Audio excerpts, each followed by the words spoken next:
Welcome to Simplify TV. I'm David McBee. Our guest today is Jason Barnard, CEO and founder at Kalicube. Jason has 25 years experience in digital marketing with 10 years managing brand digital ecosystems through brand SERP optimization and knowledge panel management. Jason recently published the book, The Fundamentals of Brand SERPs for Business, and you may know his name from his regularly published articles in Search Engine Journal and Search Engine Land, or his guest posts on WordLift, SE Ranking, SEM Rush, Search Engine Watch, Search Metrics, and Trustpilot. Jason, thank you for joining me today. Thank you, David. That was the most brilliant, non-flubbed intro I ever heard. Well, I'm glad you liked it. I'll do my best to continue being awesome throughout the rest of this interview. All right. Brilliant. All right. So Jason, you are known as the brand SERP guy, and that's not a term everyone is familiar with. So real quickly, can you just define the term brand SERP?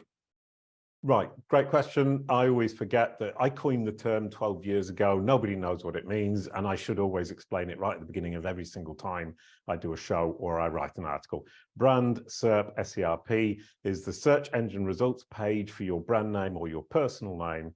And it's the exact match search result. So Jason Barnard, Kalicube. It isn't Kalicube reviews, Jason Barnard videos. It's the name. So it's an entity SERP if you're a bit of an SEO entity geek. Right. All right. Thank you for defining that. Now, here on Simplify TV, we talk a lot about digital media marketing strategies.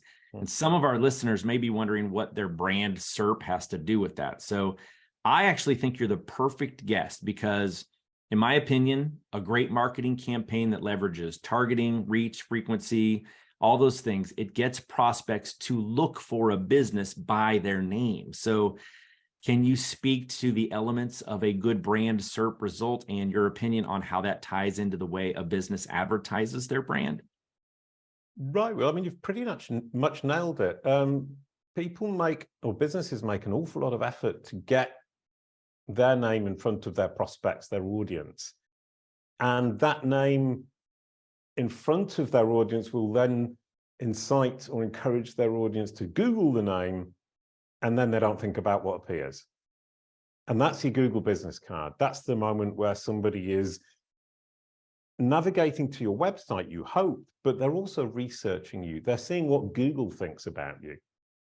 And a great brand SERP is positive, accurate, and convincing. It needs to make sure that bottom of funnel person you've worked so hard to get to Google your brand name thinks, wow, Google thinks this company, this person is wonderful. All right. So a lot of my advertisers really focus on organic SEO, and some do some paid search. I talk to very few that really bring up the knowledge panel. So why is it important to have all of these things aligned, or is ranking #1 in the organic section enough? Right. Yeah, I moved away from ranking for Buy Red Shoes as a career project because everybody's doing it. And in fact, my overall digital strategy that focuses on my brand is marketing, and that's a solid business strategy, whereas ranking #1 for Buy Red Shoes is a strategy that can fall apart very quickly, which many companies have seen as Google does its updates. So when somebody Googles your name, you see the brand SERP. On the right-hand side, you see the knowledge panel. So if you search for IBM, you'll see their knowledge panel, which is Google's representation of the facts that it has understood about IBM. If you don't have that, Google hasn't understood the facts about you, and that's a big problem. On the left-hand side, Google is showing its recommendations. It's showing its recommendations of how your audience would want to engage with you and the information they might want to know about you, so that they can decide if they want to do business with you, or if they're a client, continue doing business with you. So it's hugely important.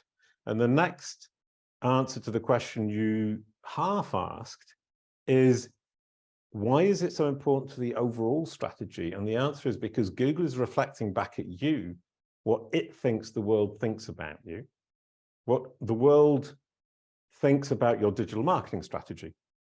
So it's actually a guide and a helper for you in terms of your digital marketing strategy, if something you're focusing on, for example, videos, does not appear on the search engine results page for your brand name, then you're doing it wrong with your video strategy. So if a person or a brand doesn't have that knowledge panel, how do they get one? Google's knowledge graph, which is what the knowledge panel is a representation of, doesn't have a concept of notability, it just wants to understand. And the knowledge graph contains 1,500 billion facts. So Wikipedia, 50 million, the knowledge graph, 1,500 billion. You can see that Google is just learning as fast as it possibly can. And it's learning, its understanding of your brand, your company, what you do, and who you serve, and your credibility is represented by the presence or not of a knowledge panel when somebody searches your brand name. So I have to confess, the first time I Googled myself and saw that I had a knowledge panel for my name, I was elated. I was like, wow, you know, I'm a big deal now, right? But the question that I have is like, what if I was that other David McBee? There's a real estate David McBee. There's a musician Right. David McBee. What do you do if someone else already has your name or your business name? Right. Well, I realized now I didn't answer the previous question, is how do you get one? And the answer is that you provide Google with the correct information about yourself so that it can understand. It's not looking for notability, it's looking for understanding and confidence in that understanding. Then we can move on to the second question, which is you share a name with somebody else. That's a huge problem. And it's going to become a bigger and bigger problem as Google understands more and more. So somebody who has a book will be easily understood by Google because you're in a knowledge base, Google Books, that it understands and that it has easy access to.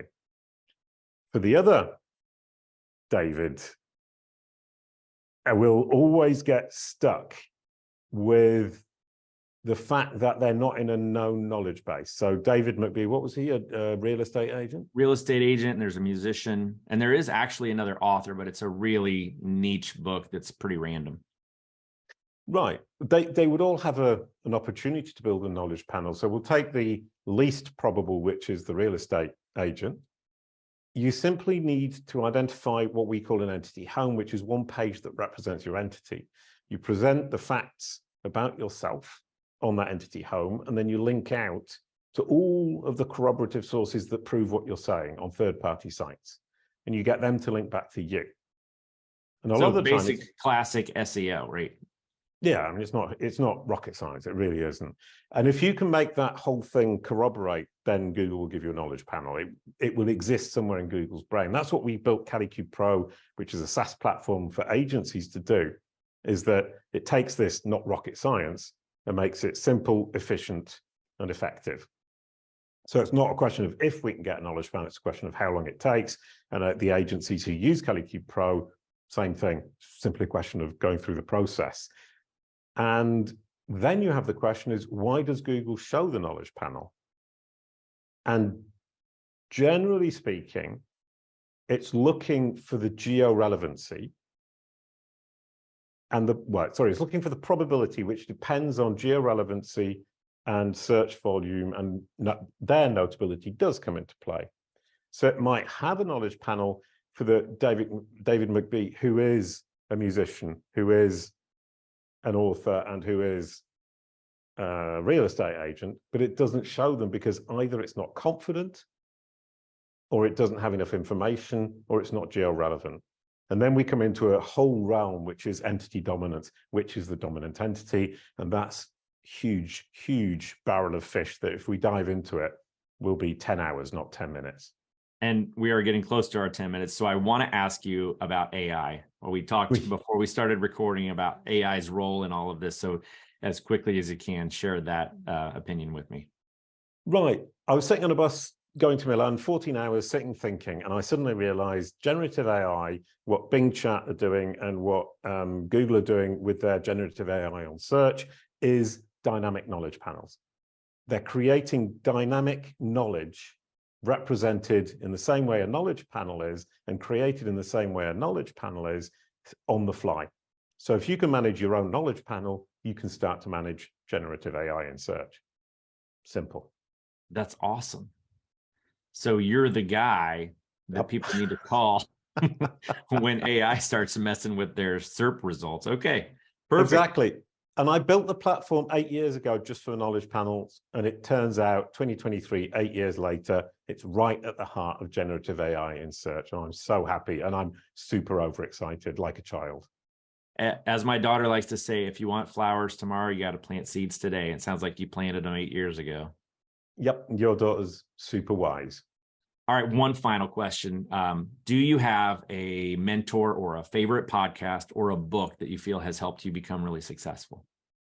I've actually learned most from my own podcast. So it's not promoting my own podcast, but it's saying that I've had such great people share such great things with me that that's where I've learned the most. And my podcast goes from SEO to digital marketing to how to run a team.